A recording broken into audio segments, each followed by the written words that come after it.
내 이름은 박만철. 올해로 72하고도 둘. 사람들은 나를 보고 평생을 이 작고 외진 시골 마을에서 흙만 파먹고 살아온 가난하고 힘없는 늙은이라고 말한다. 그들의 말이 맞다. 나의 시간은 몇 해 전, 나의 아내가 먼저 세상을 떠난 바로 그날 이후로 영원히 멈춰버렸으니까 나의 하루는 언제나 똑같이 반복된다. 새벽 동이 트기도 전에 일어나 삐걱거리는 무릎을 억지로 일으켜 조용히 아침을 준비한다. 그리고는 낡은 작업복으로 갈아입고 아내가 남긴 이 작은 텃밭으로 향한다. 나는 그곳에서 그녀가 생전에 그랬던 것처럼 온갖 종류의 채소들을 가꾸고 또 돌본다. 흙을 만지고 땀을 흘리는 동안만큼은 나는 나를 짓누르는 모든 시름과 그녀를 향한 지독한 그리움을 아주 잠시나마 잊을 수 있었다. 밤이 되면 나는 다시 텅 빈 집으로 돌아온다. 그리고는 아내가 차려주던 그 따뜻한 저녁 식사 대신 차갑게 식은 밥에 물을 말아 홀로 저녁을 먹는다. 나의 유일한 말동무는 벽에 걸린 아내의 빛바랜 흑백 사진 한 장뿐이다. 나는 그녀의 사진을 보며 오늘 하루 동안 있었던 시시콜콜한 이야기들을 들려주곤 한다. 그녀는 말이 없지만 나는 알고 있었다. 그녀가 언제나 나의 곁에서 나의 이야기를 들어주고 있다는 것을. 내게는 딸이 하나 있다. 그녀의 이름은 서연. 그녀는 나의 유일한 혈육이자 나의 모든 것이었다. 하지만 그녀는 10여 년 전 이 가난한 시골 마을과 그리고 이 무능한 아비를 멸시하며 서울이라는 그 화려한 도시로 떠나버렸다. 저는 아버지처럼 평생 이 총구석에서 흙이나 파먹고 살기 싫어요. 저는 더 크고 넓은 세상으로 나가 성공할 거예요.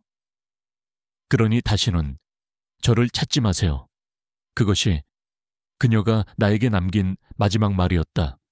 그녀는 그 후로 단 한 번도 나를 찾아오지 않았다. 나는 그녀를 원망하지 않았다. 아니, 어쩌면 나는 그녀를 원망할 자격조차 없었는지도 모른다.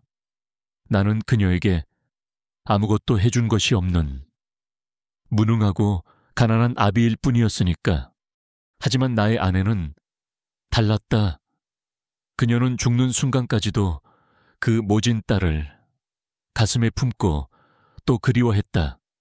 그리고 그녀는 내게 마지막 유언을 남겼다.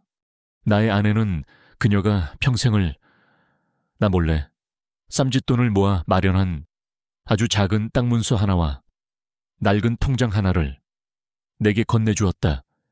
그리고는 나의 손을 잡고 아주 힘겹게 그러나 단호한 목소리로 말했다.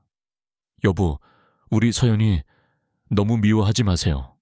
그 아이가 언젠가는 자신의 잘못을 깨닫고 우리에게 다시 돌아올 거요.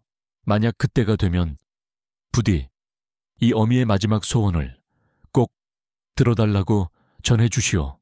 나는 그녀에게 그 마지막 소원이 무엇이냐고 물었지만 그녀는 대답 대신 그저 희미한 미소만을 지어 보일 뿐이었다. 그리고는 그녀는 내게 또 다른 약속 하나를 더 받아내고야 말았다. 바로 그녀가 남긴 이 땅과 통장을 서연이가 돌아와 그녀의 마지막 소원을 들어주기 전까지는 절대로 처분해서는 안 된다는 것이었다. 나는 그녀와의 그 마지막 약속을 지난 몇 년간 나의 목숨처럼 지켜왔다. 나는 나의 딸이 언젠가는 돌아오리라고 그렇게 굳게 믿고 있었다. 하지만 나의 그 믿음은 시간이 지날수록 아주 조금씩 희미해져 가고 있었다. 나는 나의 이 고독하고도 평온했던 일상에 만족하며 나의 마지막 날을 준비하고 있었다. 하지만 나는 그때까지 알지 못했다. 나의 그 멈춰버린 시간 속으로 아주 거대하고도 피할 수 없는 폭풍이 몰려오고 있다는 사실을, 그리고 그 폭풍은 내가 전혀 예상치 못한 어느 평범한 오후 한 통의 전화와 함께 시작되고 있었다. 그것은 바로 10년 만에 나를 찾아온 나의 딸 서연이에게서 걸려온 전화였다. 나의 진짜 이야기는 그렇게 아주 조용하고도 또 거대한 방식으로 그 서막을 올리고 있었다. 소투도림 파피비타 장초 디앱툭 위에 추엉도 디앱툭 위에 추엉 누벌루 이모아 추엉 투아튜 핫두리 치단 아판페린 스타레냐 라트디리레 히엔티엔트린 투두이 토이 히우 반 무온 토이 비에티앱 토이 세비에 추엉 누이추아 차우추엔. 자신의 가난한 아버지를 멸시하며 도시로 떠났던 그 여자가 이제 돌아와 상속을 요구하고 있다. 티온고이케 투나 와세자 비에추 이잠바오 조다이쿠아 슈엉 티오종 유카우꾸반 추엉투. 10년 만에 처음으로 나의 딸 서연이에게서 걸려온 그 전화 한 통. 나는 그 전화 한 통에 지난 10년간, 아니 그녀가 나의 곁을 떠났던 그날 이후로 단 한순간도 품어본 적 없었던 아주 작은, 그러나 간절한 희망이라는 것을 품게 되었다. 어쩌면 나의 딸이 이제는 철이 들어 자신의 잘못을 뉘우치고 이 늙은 아비와 그리고 돌아가신 어미의 곁으로 다시 돌아오려는 것은 아닐까. 어쩌면 우리가 다시 예전처럼 함께 웃고 함께 이야기하는 그런 평범한 가족이 될 수 있을지도 모른다는 그런 어리석은 희망. 나는 그날 뜬 눈으로 밤을 새웠다. 나는 다음 날 나의 딸이 돌아올 우리의 그 낡은 집을 아주 오랜만에 구석구석 쓸고 또 닦았다. 나는 아내가 살아있을 때 그녀가 그랬던 것처럼 집안 곳곳에 정성을 가득 담아 사람 사는 온기를 채워 넣으려 애썼다. 그리고 나는 읍내의 시장에 나가 나의 딸 서연이가 아주 어릴 적 가장 좋아했던 반찬거리들을 사왔다. 나는 그녀를 위해 그녀가 가장 좋아했던 그 달콤 짭짤한 소갈비찜을 밤새도록 정성껏 준비했다. 다음 날 아침이 밝았다. 나는 아침 일찍부터 대문 앞에 나가 나의 딸이 오기만을 기다리고 또 기다렸다. 나의 심장이 아주 오랜만에 설렘으로 뛰고 있었다. 오후가 될 무렵 저 멀리서 내가 한 번도 본 적 없는 아주 번쩍이는 검은색 외제차 한 대가 먼지를 일으키며 우리 집 앞에 좁은 골목길로 들어서고 있었다. 나는 직감했다. 나의 딸이 돌아왔다는 것을. 차가 멈춰 서고 운전석의 문이 열렸다. 그리고 그 안에서 나의 딸 서연이가 내렸다. 하지만 그녀의 모습은 내가 기억하던 그 어리고 앳된 모습이 아니었다. 그녀는 머리부터 발끝까지 내가 평생을 가도 그 가격을 알 수 없을 아주 값비싼 명품 옷과 화려한 보석들로 치장하고 있었다. 그녀의 얼굴에는 10년 전의 그 풋풋함 대신 도시의 그 차가운 공기와 함께 어떤 오만함과 경멸의 빛이 서려 있었다.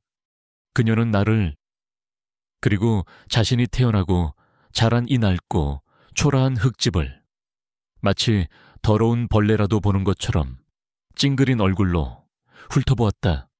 나는 그런 그녀에게 다가가 반가운 마음에 그녀의 손을 잡으려 했다. 하지만 그녀는 나의 그 거칠고 투박한 손을 아주 차갑게 뿌리쳤다. 아버지, 그녀가 내게 10년 만에 처음으로 건넨 말이었다. 오랜만이에요. 그녀의 목소리에는 아버지를 향한 그리움이나 반가움 대신 어떤 사무적인 그리고 경멸적인 냉기만이 흐르고 있었다. 나는 그녀의 그 낯선 모습에 아무 말도 하지 못하고 그저 그 자리에 서 있을 뿐이었다. 나의 그 희미했던 희망이 산산조각 나는 소리가 들려오는 듯했다. 그녀는 집 안으로 들어오지도 않은 채 본론을 꺼내기 시작했다. 어머니 유산은 어떻게 정리하실 거예요? 제가 듣기로는 어머니께서 남기신 집과 땅이 좀 있다고 하던데 법적으로 저에게도 그 유산을 상속받을 권리가 있는 거 아시죠? 그녀는 나를 아버지가 아닌 자신의 재산을 가로채려는 늙은 도둑놈을 대하듯 대하고 있었다. 이 집이랑 땅 당장 팔아서 제 몫을 주세요. 저는 더 이상 이 지긋지긋한 가난과 엮이고 싶지 않으니까요. 나는 그녀의 그 잔인하고도 비정한 말에 심장이 칼로 베이는 듯한 고통을 느껴야 했다. 그녀는 자신의 어머니가 돌아가신 슬픔보다 그녀가 남긴 유산에 대한 탐욕이 더 컸던 것이다. 나는 고개를 저었다. 안 된다. 나의 목소리는 나도 모르게 단호하게 튀어나오고 있었다. 이 집과 땅은 내 어머니의 모든 것이었다. 그녀의 땀과 눈물, 그리고 그녀의 모든 인생이 담겨 있는 곳이야. 나는 결코 그 돈 몇 푼 때문에 내 어머니의 그 마지막 흔적을 팔아버릴 수는 없다. 나의 그 단호한 거절에 그녀의 얼굴이 분노로 일그러지기 시작했다. 뭐라고요, 아버지? 지금 제정신이세요. 그녀는 비명을 지르듯 내게 소리쳤다. 제가 왜 그 지긋지긋한 도시에서 지난 10년간 어떻게든 살아남으려고 발버둥 쳤는지 아세요? 바로 이 가난 때문이었어요, 아버지처럼. 평생 이 총구석에서 흙이나 파먹고 살기 싫어서. 그래서 떠났다고요. 그런데 이제 와서 제가 제 몫을 찾겠다는데 아버지가 무슨 자격으로 저를 막으시는 건데요? 그녀의 그 모든 말들은 날카로운 비수가 되어 나의 심장에 아주 깊숙이 박히고 있었다. 나는 그런 그녀를 아주 슬프고도 또 연민이 가득 담긴 눈으로 바라보았다. 서연아, 너는 아직도 아무것도 모르는구나. 내 어미가 너를 위해 무엇을 남기고 떠났는지를. 나는 그녀에게 아내의 그 마지막 유언에 대해 이야기해 주려 했다. 하지만 그녀는 나의 말을 들으려 하지 않았다. 됐어요. 아버지의 그 지겨운 설교. 더는 듣고 싶지 않으니까 그녀는 내게 마지막 경고를 남겼다. 좋아요. 아버지가 그렇게 나오신다면 저도 제 방식대로 하겠어요. 법대로 하자고요. 이 집과 땅, 그리고 제 몫의 유산, 제가 반드시 받아내고야 말 테니까요. 그녀는 그 말을 마지막으로 자신의 그 번쩍이는 외제차를 타고 먼지를 일으키며 다시 그녀의 그 화려한 도시로 사라져 버렸다. 나는 홀로 텅 빈 마당에 남아 그녀가 사라진 길 끝을 아주 오랫동안 하염없이 바라보고 있었다. 나의 그 짧았던 희망은 그렇게 끝이 났다. 그리고 나의 이 조용했던 삶에 나의 딸이 휘두르는 아주 거칠고도 잔인한 전쟁의 폭풍이 몰려오고 있었다. 나는 나의 아내와의 그 마지막 약속을, 그리고 나의 마지막 남은 자존심을 지켜낼 수 있을까? 소두도는이다 리스치원 장초 디앱 툭 위에 추옹 트레 디앱 툭 위에 추옹 트리 루 이모이 추옹 도이튜 느킨 틴데 판소투 히엔티엔 트린 투두이 토이 히우 반무온 토이 위에 티앱 토이 세비의 추옹 삼추와 차우추엔. 자신의 가난한 아버지를 멸시하며 도시로 떠났던 그 여자가 이제 돌아와 상속을 요구하고 있다. 티옹오이케 툰핫 바세자치 비추이짬 파오조다이 구아총 타오종 예우카우쿠아 반. 총스리. 나의 딸 서연이가 그토록이나 차갑고 비정한 말을 남기고 떠나간 후 나의 집에는 다시 깊고 무거운 침묵이 찾아왔다. 나는 텅 빈 마당에 홀로 서서 그녀가 사라진 길 끝을 아주 오랫동안 하염없이 바라보고 있었다. 나의 마음속에서는 딸에 대한 깊은 슬픔과 함께 그녀를 저렇게 괴물처럼 변하게 만든 그녀가 살아가는 그 낯설고 차가운 도시에 대한 어떤 원망 같은 것이 피어오르고 있었다. 나는 며칠 동안 아무 일도 하지 못하고 그저 멍하니 시간을 보냈다. 나는 아내의 묘를 찾아가 그녀에게 말을 걸었다. 여보, 봤소 우리 서연이가 저렇게 변해버렸구려. 당신이 그토록이나 사랑했던 우리의 그 착하고 예뻤던 딸이 이제는 돈밖에 모르는 무서운 괴물이 되어 나를 찾아왔소. 내가 어떻게 해야 하오? 당신과의 그 마지막 약속을 내가 과연 지켜낼 수 있을지 모르겠구려. 나는 그녀의 무덤 앞에서 아주 오랜만에 어린아이처럼 소리내어 울었다. 며칠 뒤 나의 그 위태로웠던 평화는 다시 한번 깨지고야 말았다. 나의 딸 서연이가 이번에는 아주 날카롭고 이지적으로 보이는 도시의 변호사 한 명과 함께 다시 나의 집 앞에 나타난 것이었다. 그들은 내게 법원에서 보낸 것이라는 아주 차갑고도 위협적인 서류 한 장을 내밀었다. 그것은 바로 나의 딸 서연이가 나를 상대로 어머니의 유산에 대한 상속재산 분할 청구 소송을 제기했다는 공식적인 소장이었다. 변호사는 내게 아주 정중하지만 그 안에 날카로운 칼날을 숨긴 말투로 나의 모든 상황을 설명하기 시작했다.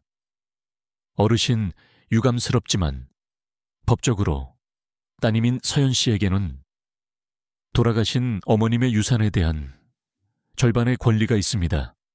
만약 어르신께서 이 집과 땅을 파는 것을 계속해서 거부하신다면 저희는 어쩔 수 없이 법원의 강제 집행을 통해 이 모든 재산을 경매에 넘기고 그 대금을 나누어 가질 수밖에 없습니다. 나는 그의 그 차가운 말에 아무런 대답도 하지 않았다.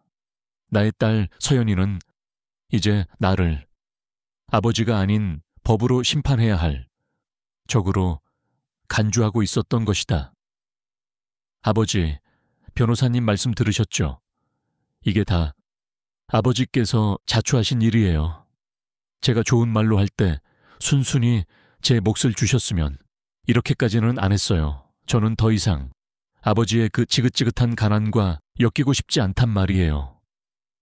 서연이는 나의 가슴에 다시 한번 비수를 꽂았다.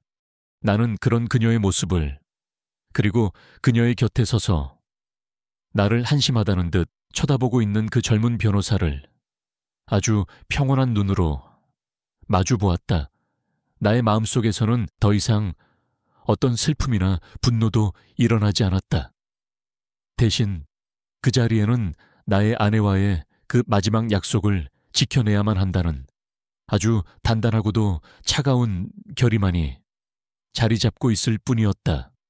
나는 그들을 집 안으로 이끌었다. 그리고는 나의 아내가 평생을 보물처럼 간직해왔던 낡은 나무 상자 하나를 그들의 앞에 내려놓았다. 좋다. 너희들의 뜻대로, 법대로 한번 해보도록 하지.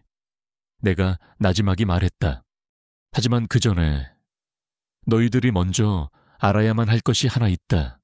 바로 내 어머니의 마지막 유언이다. 나는 상자 안에서 나의 아내가 남긴 그 봉인된 유언장을 꺼내들었다. 그리고는 그 유언장의 내용을 그들의 앞에서 아주 천천히 그리고 또박또박 읽어 내려가기 시작했다. 유언장의 내용은 아주 간단했다. 나의 모든 재산, 즉 이 집과 땅, 그리고 나의 통장에 남아있는 모든 돈은 나의 유일한 딸 박서연에게 상속한다. 거기까지 읽었을 때 나의 딸 서연이와 그녀의 변호사의 얼굴에 승리의 미소가 떠올랐다. 하지만 나는 이어서 그 유언장에 가장 마지막에 적힌 아주 특별하고도 결정적인 마지막 한 문장을 읽어 내려갔다. 단, 나의 모든 유산을 상속받기 위해서는 나의 딸 서연이는 반드시 한 가지 조건을 이행해야만 한다.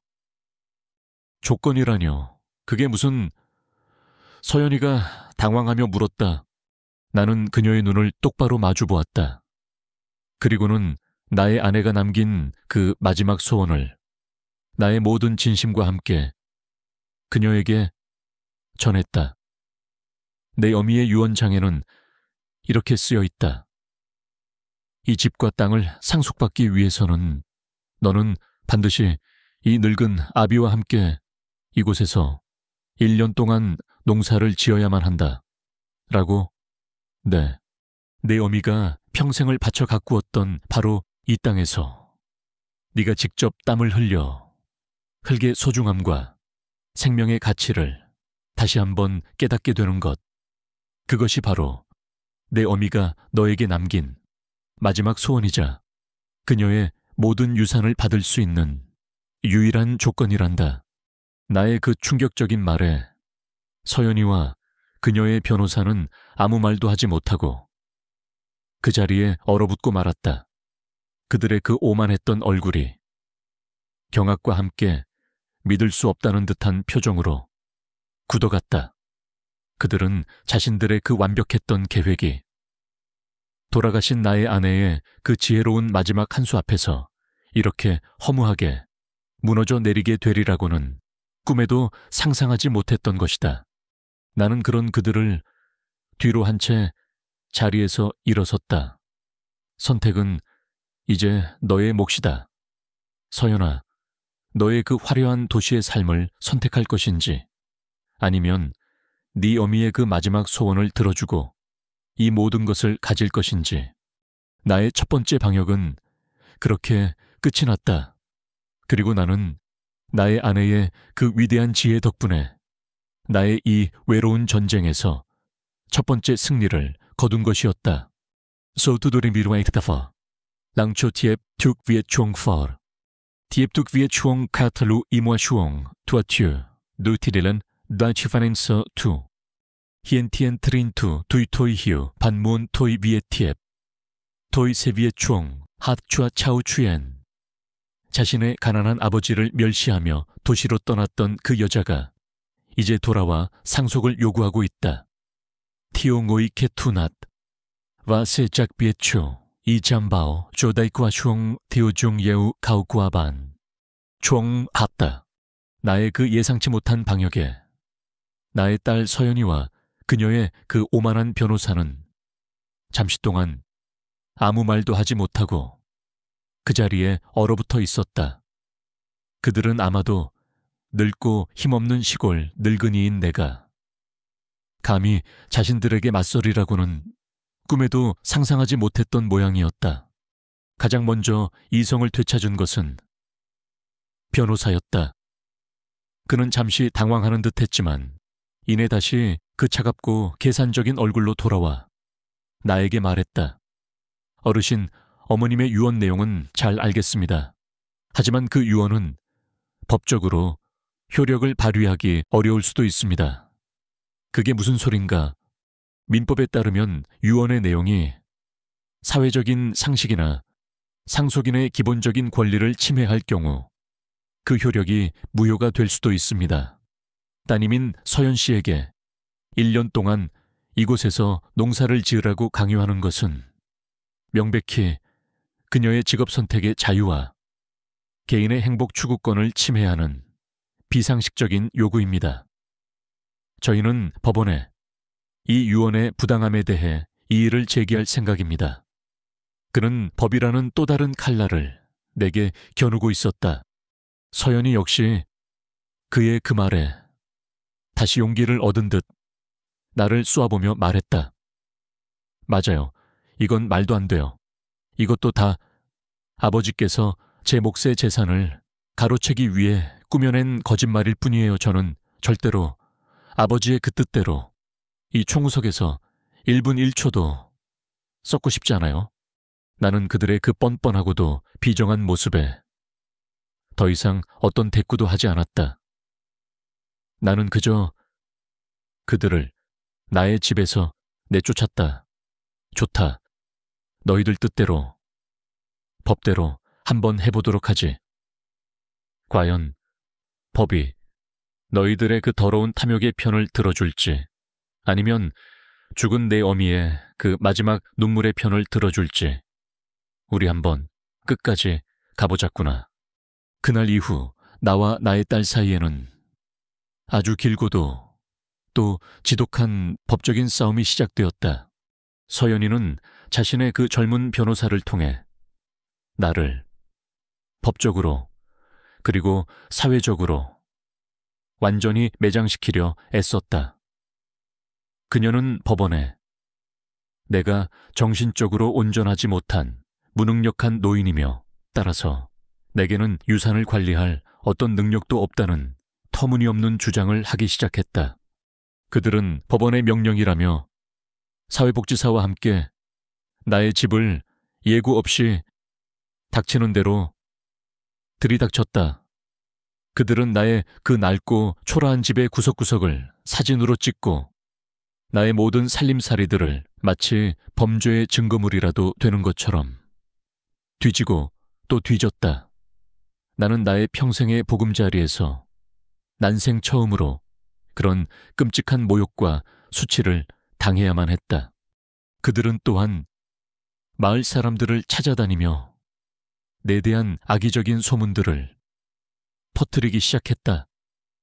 내가 사실은 아주 괴팍하고 폭력적인 노인이며 며느리인 아내를 평생 구박하고 딸인 서연이마저도 돈 때문에 내쫓았다는 그런 말도 안 되는 거짓말들을 마을 사람들은 처음에는 나의 편에 서서 나를 옹호해 주려 애썼지만 그들의 그 집요하고도 교활한 이간질과 법이라는 그 무서운 이름 앞에서 서서히 나를 외면하기 시작했다. 나는 내가 평생을 살아온 이 마을에서 완전히 고립되어 갔다. 나는 그 모든 시련 앞에서 묵묵히 그리고 또 꿋꿋하게 버텨냈다. 나는 매일같이 밭으로 나갔다. 그리고는 나의 아내가 남긴 이 땅 위에서 그녀를 그리워하며 땀을 흘리고 또 흘렸다.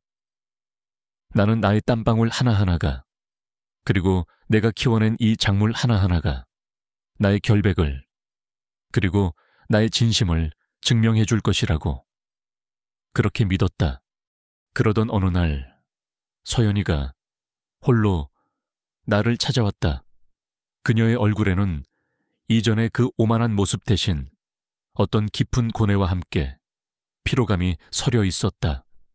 그녀는 아마도 자신의 그 끝없는 탐욕과 자신의 아비를 향한 그 잔인한 공격에 스스로도 지쳐가고 있었을 터였다. 우리는 아주 오랫동안 아무 말 없이 마주 앉아 있었다. 나는 군부를 떼어 군고구마 하나를 그녀에게 건넸다. 그것은 바로 내가 이 밭에서 올해 처음으로 수확한 아주 달고 맛있는 고구마였다. 먹어보거라. 내 어미가 살아있을 때 참으로 좋아했던 것이란다. 그녀는 나의 그 말에 아무런 대답도 하지 못하고 그저 고개를 숙인 채 눈물만 뚝뚝 흘리고 있었다. 나는 그녀의 그 눈물 속에서 아주 희미하게 남아 내가 잃어버렸다고 생각했던 나의 딸의 그 마지막 남은 양심을 보고 있었다. 하지만 그녀는 결국 나의 그 군고구마를 받아들지 않았다. 그녀는 자리에서 일어나 나에게 마지막 말을 남기고 떠나버렸다. 다음 주 마지막 재판이 열릴 거예요. 그때 모든 게 끝나겠죠. 나는 그녀의 그 쓸쓸한 뒷모습을 아주 오랫동안 바라보았다. 마침내 우리의 이 길고도 지긋지긋했던 싸움에 마지막을 결정지을 그 운명의 날이 밝았다. 나는 법정의 피고인석에 홀로 앉아 있었다. 나의 마음은 이상하게도 아주 평온했다. 나는 이제 이 재판의 결과가 더 이상 두렵지 않았다. 나는 이미 내가 지켜야 할 모든 것을 나의 마음속에서 지켜낸 후였으니까. 그리고 나는 믿고 있었다. 하늘에 있는 나의 아내가 반드시 나의 편이 되어줄 것이라는 것을. 소투두네리 팜포리텐 장초 디앱툭 위엣 추엉 팝페 디앱툭 위엣 추엉빈 히엔티엔 트린투 두이 토이 히우 반무언 토이 위엣 티앱 토이 세비엣 총 암 추아 차오 추엔. 자신의 가난한 아버지를 멸시하며 도시로 떠났던 그 여자가 이제 돌아와 상속을 요구하고 있다. 티온 고이케 투낫 와세자 미에추 이잠바오 조다이 과총 네오중 이오카오 구아반 총 아빠. 마침내 나의 딸 서연이와 나, 우리 두 사람의 그 길고도 지긋지긋했던 싸움에 마지막을 결정지을 그 운명의 날이 밝았다. 나는 그날 아침 아주 오랜만에 옷장 가장 깊숙한 곳에서 나의 아내가 사주었던 나의 유일한 양복을 꺼내 입었다. 그리고는 아내의 묘를 찾아가 그녀에게 마지막 인사를 건넸다. 여보, 나 이제 당신과의 마지막 약속을 지키러 가오. 부디 하늘에서 이 못난 남편에게 힘과 지혜를 주시오. 법정의 문을 열고 들어섰을 때 나는 그 차갑고 위압적인 분위기 앞에서 잠시 주눅이 드는 것을 느꼈다. 법정 안은 나와는 전혀 다른 세상의 사람들, 즉 나의 딸 서연이와 그녀의 그 젊고 오만한 변호사, 그리고 차가운 얼굴의 판사만이 나를 기다리고 있었다. 나는 그곳에서 철저히 혼자였다. 재판이 시작되었다. 예상대로 서연이의 변호사는 아주 유창하고도 논리적인, 그러나 그 안에 어떤 진심도 담겨있지 않은 말들로 나를 공격하기 시작했다. 그는 나를 시대의 흐름을 이해하지 못하고 자신의 낡은 고집만을 내세워 딸의 정당한 권리를 빼앗으려는 아주 이기적이고 무능한 늙은이로 몰아가고 있었다. 그는 내가 살고 있는 집이 얼마나 비위생적이고 또 낡고 위험한지를 그가 미리 찍어온 사진들을 통해 증명해 보였다. 그리고 그는 내가 농사짓고 있는 이 땅 역시 더 이상 어떤 경제적인 가치도 없는 쓸모없는 땅에 불과하다고 주장했다. 그는 마지막으로 판사를 향해 이렇게 말했다. 존경하는 재판장님, 피고 박만철 씨는 현재 정상적인 판단을 내리기 어려운 노쇠한 상태에 있습니다. 그리고 그가 상속 조건으로 내세운 1년간의 농사는 서울에서 성공적인 사회생활을 하고 있는 원고 박서연 씨에게는 사실상 이행이 불가능한 비현실적이고 부당한 요구입니다. 따라서 저희는 원고의 행복 추구권과 재산권을 보호하기 위해 피고의 그 비상식적인 유언 조건을 무효화하고 이 모든 재산을 법에 따라 공정하게 분배해 주실 것을 간곡히 요청하는 바입니다. 그의 그 그럴듯한 변론이 끝나자 판사는 나를 아주 안타깝다는 듯한, 그러나 동시에 어떤 결정을 내린 듯한 눈으로 바라보았다. 나의 딸 서연이의 얼굴에는 마침내 승리했다는 오만한 미소가 떠오르고 있었다. 모든 것이 끝난 것처럼 보였다. 바로 그때 내가 자리에서 일어났다. 재판장님, 마지막으로 제가 한 말씀 올려도 되겠습니까? 나는 연단 앞으로 나아갔다. 나는 더 이상 두렵거나 위축되지 않았다. 나의 마음속에는 나의 아내와의 그 마지막 약속을 지켜야만 한다는 아주 단단하고도 굳건한 의지만이 남아 있었다. 나는 나의 품속에서 나의 아내가 남긴 그 봉인된 유언장을 꺼내들었다. 이것은 제 아내가 자신의 모든 진심을 담아 남긴 마지막 유언장입니다. 나는 그 유언장을 재판장에게 건넸다. 그리고는 그 안에 담긴 나의 아내가 우리 딸 서연이에게 남긴 그 마지막 편지의 내용을 아주 천천히 그리고 또박또박 읽어 내려가기 시작했다. 나의 사랑하는 딸 서연이에게 서연아, 네가 이 편지를 읽게 될 때쯤이면 나는 이미 이 세상 사람이 아니겠구나. 미안하다. 딸아, 이 못난 어미가 너에게 아무것도 물려줄 것이 없어서 내가 너에게 남겨줄 수 있는 유일한 유산은 바로 내가 평생을 바쳐 가꾸어온 이 작은 땅 한 떼기와 그리고 그 땅이 우리에게 가르쳐준 아주 소중한 가치들 뿐이란다. 서연아, 나는 네가 돈보다 더 소중한 것을 아는 아이로 자라기를 바랐다. 나는 네가 다른 사람의 아픔에 공감할 줄 알고 또 자연의 소중함을 아는 그런 따뜻한 사람으로 살아가기를 언제나 기도해왔다. 그래서 나는 너에게 나의 마지막 소원을 남기고자 한다.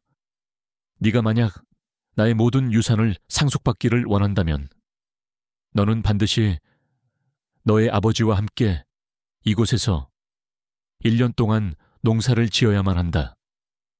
네가 그토록이나 멸시하고 또 벗어나고 싶어 했던 바로 이 땅 위에서 네 자신의 손으로 직접 땀을 흘려 씨앗을 심고 또 생명을 거두어 보거라. 그리고 그 과정 속에서 네가 잊고 있었던 진짜 소중한 것들이 무엇인지를 다시 한번 깨닫게 되기를 바란다. 그것이 바로 이 어미가 너에게 남기는 마지막 사랑이자 너에게 주는 마지막 기회란다.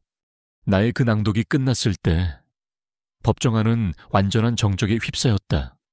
나는 이어서 나의 아내가 남긴 그 마지막 비밀, 즉 그녀가 평생을 나 몰래 모아왔던 그 비밀 통장의 존재에 대해서도 밝혔다.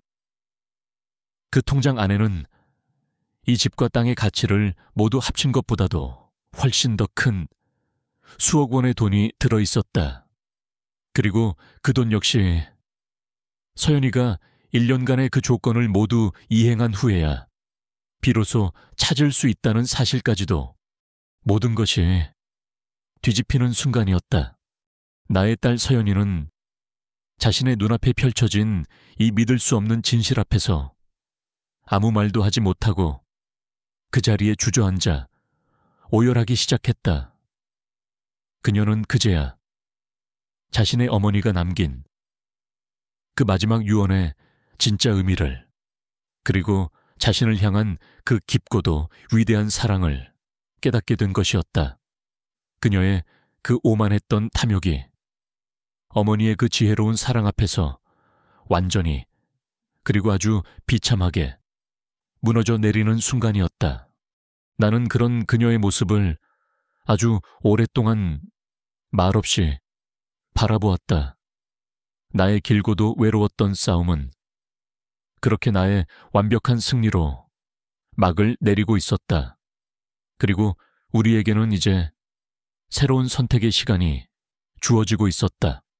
소두 다판 6데일 장초 디앱 툭 viết chuông 6 tiếp 툭 viết chuông 6 lu imoa chuông tuetu dukin the tue mizan tu hien tien trin tudui toi hiu 반문 토이 위에 티앱 토이 세비의 추옹 식추아 차오 추엔 자신의 가난한 아버지를 멸시하며 도시로 떠났던 그 여자가 이제 돌아와 상속을 요구하고 있다.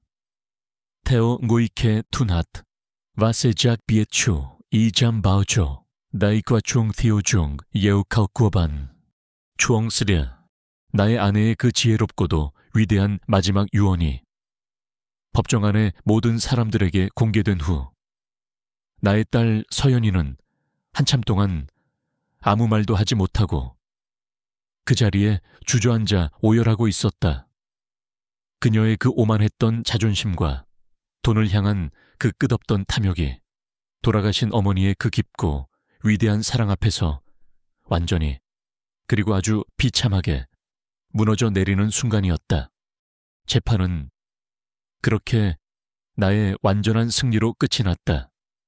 법원은 아내의 유언이 법적으로 아무런 문제가 없으며 온전히 존중되어야만 한다고 판결했다.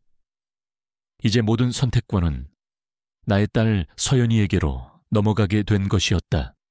나는 다시 나의 그 낡고 작은 시골집으로 돌아왔다. 나의 마음은 더 이상 불안하거나 외롭지 않았다. 나의 마음 속에는 나의 아내에 대한 깊은 그리움과 함께 그녀의 그 위대한 지혜에 대한 존경심이 가득 차 있었다. 나는 그녀가 남긴 이 집과 땅을, 그리고 그녀와의 그 소중한 추억들을, 나의 모든 것을 바쳐 지켜낸 것이었다. 며칠 뒤 서연이가 홀로 나를 찾아왔다. 그녀의 얼굴에는 이전의 그 오만하고 차가운 모습 대신 깊은 고뇌와 함께 모든 것을 잃어버린 자의 허탈한 표정이 떠올라 있었다. 우리는 아주 오랫동안 아무 말 없이 툇마루에 나란히 앉아 있었다. 먼저 침묵을 깬 것은 그녀였다. 그녀의 목소리는 분노와 함께 어떤 원망으로 떨리고 있었다. 어떻게 저한테 이러실 수 있으세요? 1년 동안 이 총우석에서 흙이나 만지면서 살라고요. 그건 그냥 저보고 제가 지난 10년간 이뤄온 모든 걸 포기하라는 거잖아요. 나는 그런 그녀의 그 원망 섞인 외침에 아무런 대답도 하지 않았다. 나는 그저 그녀의 옆에 앉아 그녀가 스스로 자신의 그릇된 욕망과 어머니의 진정한 사랑 사이에서 그 해답을 찾아낼 때까지 묵묵히 기다려주기로 했다. 우리는 아주 오랫동안 많은 이야기를 나누었다. 그녀는 나에게 자신이 살아온 그 화려한 도시의 삶과 자신의 성공에 대해 이야기했다. 그리고 나는 그녀에게 그녀의 어머니와 내가 함께 이 땅을 일구며 나누었던 그 소박하지만 행복했던 시간들에 대해 이야기해 주었다. 서연아, 내 어미는 너에게 단순히 돈을 물려주고 싶었던 것이 아니었을 게다. 내가 나지막이 말했다. 그녀는 네가 돈보다 더 소중한 가치들을 깨닫기를 바랐던 게야. 흙을 만지고 땀을 흘리며 생명을 키워내는 그 과정 속에서 네가 잊고 있었던 진짜 행복의 의미를 되찾기를 바랐던 것이지. 그것이 바로 나 어미가 너에게 남기고 싶었던 진짜 유산이었을 게다. 나의 그 진심 어린 이야기에 그녀는 아무런 대답도 하지 못하고 그저 고개를 숙인 채 눈물만 흘리고 있었다. 그리고 며칠 뒤 그녀는 내게 자신의 마지막 결정을 통보했다. 그녀는 결국 자신의 그 화려했던 도시의 삶을 포기하지 못했다. 그녀는 어머니의 그 마지막 유산을 상속받는 것을 포기하기로 결정한 것이었다. 네, 알겠어요. 전 못해요. 그 돈 그냥 아버지가 다 가지세요. 저는 제 방식대로 살래요. 나는 그녀의 그 마지막 선택을 존중해 주기로 했다. 나는 더 이상 그녀를 붙잡거나 혹은 설득하려 하지 않았다. 그녀는 그렇게 10년 전 그녀가 처음 나를 떠났을 때처럼 아주 차갑고 또 매정한 뒷모습을 남긴 채 다시 그녀의 그 화려한 도시로 돌아가 버렸다. 나는 홀로 이 넓은 집에 남았다. 하지만 나는 더 이상 외롭지 않았다. 나의 마음속에는 나의 아내와의 그 소중한 약속을 지켜냈다는 어떤 평온함과 함께 나의 그 어리석었던 딸에 대한 깊은 연민만이 남아있을 뿐이었다. 나는 나의 아내가 남긴 그 비밀 통장을 아주 오랜만에 열어보았다. 그리고 그 안에 내가 상상했던 것보다 훨씬 더 큰 거액의 돈이 들어있다는 사실을 알게 되었다. 나의 아내는 평생을 나 몰래 자신을 아끼고 또 아껴가며 오직 자신의 딸에게 물려줄 이 유산을 위해 돈을 모아왔던 것이다. 나는 그 돈을 나를 위해 사용하지 않았다. 대신 나는 그 돈으로 나의 아내의 그리고 나의 딸의 이름으로 작은 재단 하나를 설립하기로 결심했다. 재단은 과거의 나의 딸처럼 부모의 사랑을 받지 못하고 세상의 차가운 편견 속에서 방황하는 이 땅의 모든 젊은이들을 돕는 일을 하게 될 터였다. 나는 그렇게 나의 남은 모든 인생을 나의 아내의 그 마지막 사랑을 세상에 되돌려주는 일을 하며 살아가기로 했다. 나의 길고도 험난했던 싸움은 끝났다. 그리고 나의 새로운 평화는 그렇게 나의 곁을 떠나간 딸에 대한 용서와 그리고 세상을 향한 새로운 사랑과 함께 가장 의미 있고도 평온한 방식으로 완성되고 있었다. Sotu to dem Feinfrittui, Giangcho Tiep Tuk Viet Chuong Skavan, Tiep Tuk Viet Chuong Samlo, Imoi Chuong Toi Tia, Dui Kien The Time So Tia, Hien Tien Trin Tu Dui, Toi Hiu Ban, Muon Toi Viet Tiep, Toi Se Viet Chuong, 일월 Chuong Choi Chung, Chua Chao Chuen. 자신의 가난한 아버지를 멸시하며 도시로 떠났던 그 여자가 이제 돌아와 상속을 요구하고 있다. 티온고이케 투낫, 바세자스비에 추 이잠바오조, 나이쿠아 추옹 티오중, 예우카우쿠아반. 추옹세아라, 나의 딸 서연이가 어머니의 그 마지막 유산을 포기하고 다시 그녀의 그 화려한 도시로 돌아간 후 몇 년의 세월이 흘렀다. 나의 삶에는 아주 많은 그러나 조용하고 평온한 변화들이 찾아왔다. 나는 나의 아내가 남긴 그 막대한 유산을 나 자신을 위해 사용하지 않았다. 나는 그녀의 그 숭고한 뜻을 받들어 그녀와 나의 딸 서연이의 이름으로 서연희망재단이라는 이름의 작은 공익재단을 설립했다. 재단은 과거의 나의 딸처럼 가난과 상처 속에서 자신의 꿈을 잃고 방황하는 이 땅의 모든 젊은이들을 돕는 일을 시작했다. 나는 그들에게 경제적인 지원뿐만 아니라 내가 평생을 흙과 함께하며 깨달았던 삶의 지혜와 함께 따뜻한 위로를 나누어 주었다. 나의 그 작은 나눔은 나의 그 텅 비어 있던 마음을 새로운 보람과 함께 어떤 따뜻한 온기로 채워주었다. 나는 더 이상 외롭지 않았다.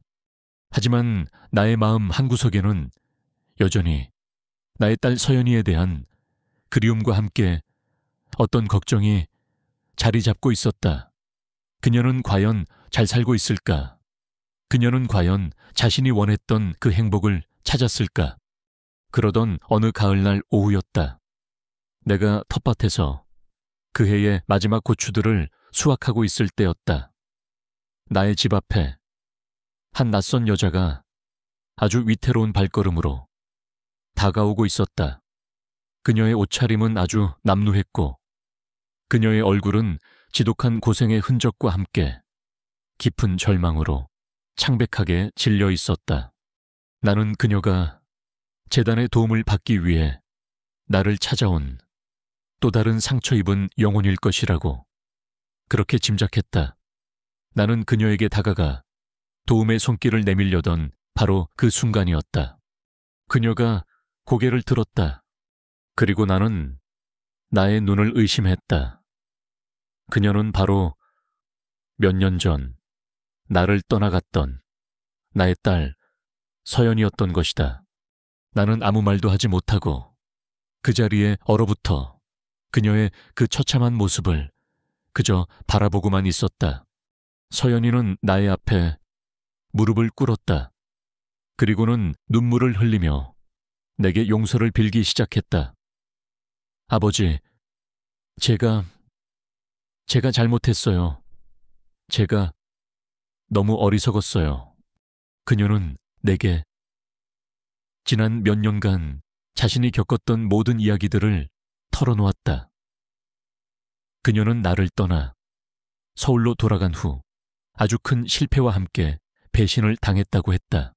그녀가 믿었던 사람들이 그녀의 모든 것을 빼앗아갔고 그녀는 하루아침에 모든 것을 잃고 길거리로 나앉게 되었다고 했다. 그녀는 그제야 자신이 그토록이나 멸시했던 아버지의 그 가난한 삶이 사실은 얼마나 정직하고 또 성실했던 것인지를, 그리고 자신이 걷어차버렸던 어머니의 그 마지막 유산이 얼마나 위대하고 또 지혜로운 사랑이었는지를 뼈저리게 깨닫게 되었다고 했다. 그녀는 내게 어떤 것도 바라지 않는다고 했다. 그녀는 그저 자신의 그 어리석었던 과오를 용서받고 싶다고 그렇게 말하며 울고 또 울었다. 나는 그런 그녀의 모습을 아주 오랫동안 말없이 내려다 보았다. 나의 마음속에서 그녀를 향한 모든 원망과 미움이 눈 녹듯 사라져 내리고 있었다. 그리고 그 자리에는 오직 나의 딸을 향한 아버지로서의 깊고도 아픈 사랑만이 남아있을 뿐이었다. 나는 그녀에게 다가가 그녀의 어깨를 감싸 안고 그녀를 일으켜 세웠다. 괜찮다, 서연아. 이제라도 돌아왔으니 그걸로 되었다. 나는 나의 딸을 아주 오랜만에 나의 품에 꼭 안아주었다. 이리 오너라. 여기가 바로 내 집이다. 그날 이후 우리는 다시 가족이 되기 위한 아주 서툴지만 그러나 아주 진심 어린 노력을 시작했다. 나는 그녀에게 어떤 것도 강요하거나 가르치려 하지 않았다. 대신 나는 그녀가 스스로 자신의 상처를 치유하고 새로운 삶의 의미를 찾아낼 때까지 그저 묵묵히 그녀의 곁을 지켜주고 또 기다려주었다. 그녀는 나의 그런 기다림 속에서 아주 조금씩 그러나 분명하게 변해가고 있었다. 그녀는 자신의 그 화려했던 옷들을 모두 버리고 나와 함께 밭으로 나와 땀을 흘리기 시작했다. 그녀의 그 곱던 손은 흙과 상처로 거칠어져 갔지만 그녀의 얼굴에는 이전에는 결코 찾아볼 수 없었던 아주 평온하고도 진실한 미소가 피어나고 있었다. 어느 화창한 봄날 아침이었다. 나와 나의 딸 서연이는 밭에 새로운 씨앗들을 함께 심고 있었다. 나는 그런 그녀의 모습을 보며 깨달았다. 나의 아내가 남긴, 그리고 내가 그토록이나 지키려 했던 진짜 유산은 바로 돈이나 땅이 아니라 바로 이것이었다는 것을. 우리가 함께 이 땅 위에서 땀을 흘리고 서로의 상처를 보듬어 안으며 새로운 희망을 심는 것. 나의 두 번째 봄은 그렇게 나의 곁으로 돌아온 나의 딸과 함께, 그리고 우리가 함께 심는 저 새로운 씨앗들과 함께 가장 눈부시고도 찬란한 모습으로 다시 시작되고 있었다. 소투트리 판파터 헤트루연. 작가의 말. 독자 여러분께 지금까지 자신의 가난한 아버지를 멸시하며 도시로 떠났던 그 여자가 이제 돌아와 상속을 요구하고 있다 라는 제목의 이야기를 끝까지 함께 해주셔서 진심으로 감사드립니다. 이 이야기는 한 가족의 아픈 상처와 갈등을 통해 우리가 잃어버리고 살아가는 진정한 가족의 의미와 용서와 화해의 위대한 가치에 대해 그리고자 했습니다. 주인공 박만철 할아버지는 자신을 버리고 떠났던 딸을 원망하지 않았습니다.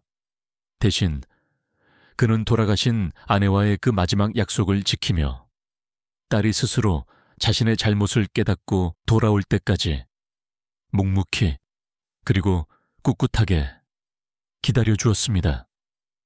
그의 그 깊고 위대한 부정은 결국 딸의 그 차가웠던 마음을 움직였고 그들의 그 무너졌던 가정을 다시 하나로 이어주었습니다.